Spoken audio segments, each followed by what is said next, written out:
નમસ્કાર, આપ જોઈ રહ્યા છો સ્પાર્ક ટુડે ન્યૂઝ. મોડાસા નગરપાલિકા વિસ્તારમાં વસ્તી ગણતરી સ્ટાફ દ્વારા વસ્તી ગણતરી માટેની પ્રક્રિયા શરૂ કરી દેવામાં આવી છે. વસ્તી ગણતરીની કામગીરી બે અલગ અલગ તબક્કામાં પૂર્ણ કરવામાં આવશે. પ્રથમ તબક્કામાં 1 જૂનથી 30 જૂન દરમિયાન ઘર યાદી અને મકાનોની ગણતરી કરવામાં આવી રહી છે અને આ પ્રક્રિયા દરમિયાન ગણતરીદારો દ્વારા રહેઠાણની સ્થિતિ, પરિવારની રચના, પીવાના પાણીની ઉપલબ્ધતા, સ્વચ્છતા સુવિધાઓ અને ઘરગથ્થુ સંપત્તિ સહિત 33 મહત્વપૂર્ણ પ્રશ્નોની માહિતી એકત્રિત કરવામાં આવશે. મોડાસા નગરપાલિકા વિસ્તારની અંદર 129 જેટલા જુદા જુદા ગણતરીદારો તથા 22 સુપરવાઇઝરો તથા રિઝર્વ સ્ટાફ સાથે 166 શિક્ષક મિત્રો તથા અન્ય સ્ટાફના નિમણૂક કરવામાં આવેલ છે.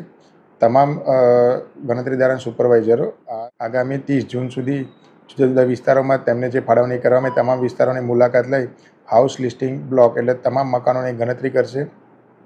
હું નગરના તમામ લોકોને અપીલ કરું છું કે તમારા ઘરે આવતા તમામ ગણતરીદાર અને સુપરવાઇઝર મિત્રોને સાચી વિગતો સમયસર પ્રોવાઈડ કરી એક રાષ્ટ્રીય કામગીરીની અંદર પોતે સહભાગી બનો. કયા લોકોને આ વખતે ડિજિટલી તમારી ઇક્વિપમેન્ટ શું આપવામાં આવેલા છે? શિક્ષક મિત્રો પોતાના મોબાઈલ ફોનથી જ આ વસ્તી ગણતરી કામગીરી કરી રહ્યા છે. સરકારશ્રી તરફથી જે નિયત નમૂનામાં કીટની જે ડિઝાઇન કરવામાં આવેલી હતી તે તમામ વસ્તુઓ પ્રોવાઈડ કરવામાં આવનાર છે.